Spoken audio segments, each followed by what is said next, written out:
Hey guys, today we are going to do the Ryzen 3100 £500 gaming PC build on PCPartPicker. So let's get into the video right now.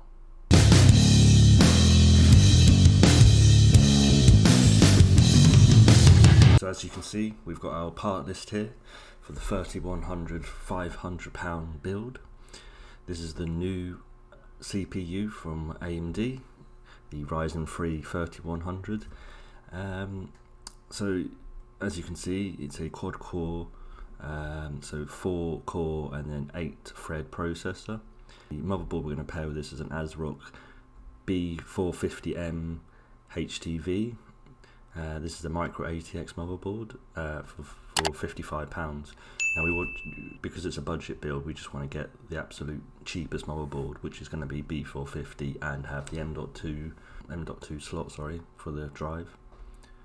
So the memory is the Corsair Vengeance 16GB, and we need to make sure this is a 2x8GB kit for the dual channel. We've gone for 3200 memory here for the speed. This is good enough for Ryzen.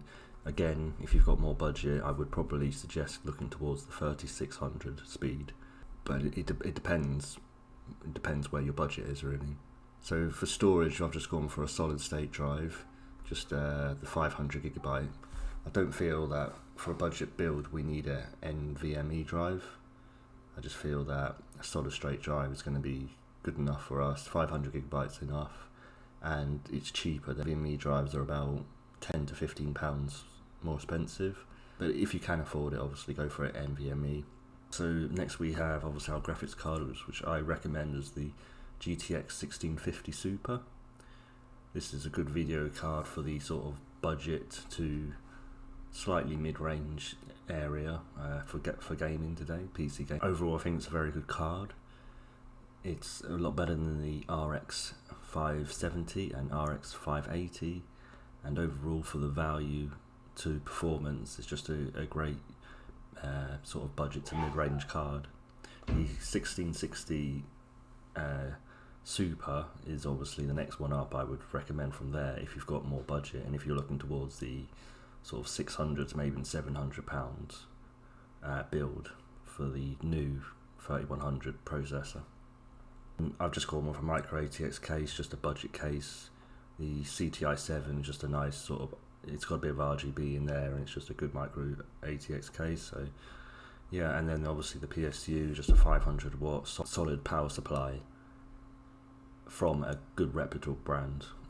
You've got to make sure the brand's good, because if it's not, it could be a very dodgy power supply and it might blow up on you, so you don't want that on your build.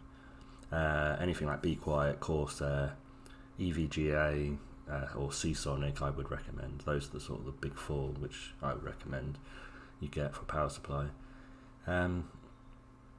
Overall, the prices are a bit up and down, obviously. I would say the power supply is a bit expensive at the moment. For some reason, power supplies are very hard to come by at the moment, probably because of the pandemic, and that's really delayed production. And then obviously supply has gone down, and obviously demand has gone up.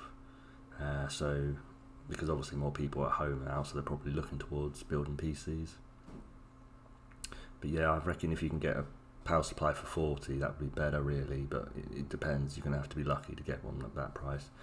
The case I would spend no more than about 30 on. I've got that for 34, but it can be a bit cheaper than that usually.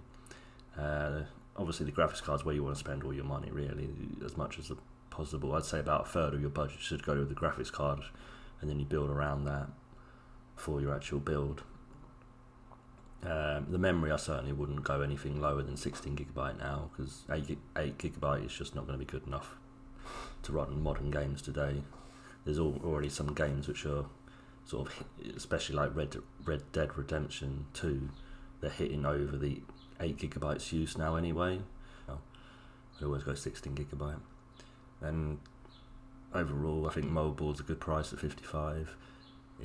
It's going to support these processors. Now, there has been a lot of controversy about the B450 motherboards, but in terms of not actually being supported for the new 4000 series processors, but I think overall it's still a good platform. There's still plenty of processors which are going to be supported on that platform, from say like 3950 and the 3900. So yeah, there's still plenty of upgrade potential there, and it's still a great platform to be on. So overall, I think it's a good build. I mean, it's here is £527, but I'm pretty sure you could get that for 500 if you look around and get some deals.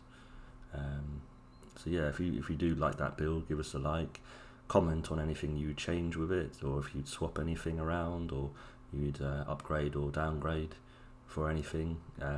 Potentially you could, if you've got obviously a case and power supply already, for £500 you could maybe actually go a little bit bigger. You could maybe get an NVMe drive instead of the SSD.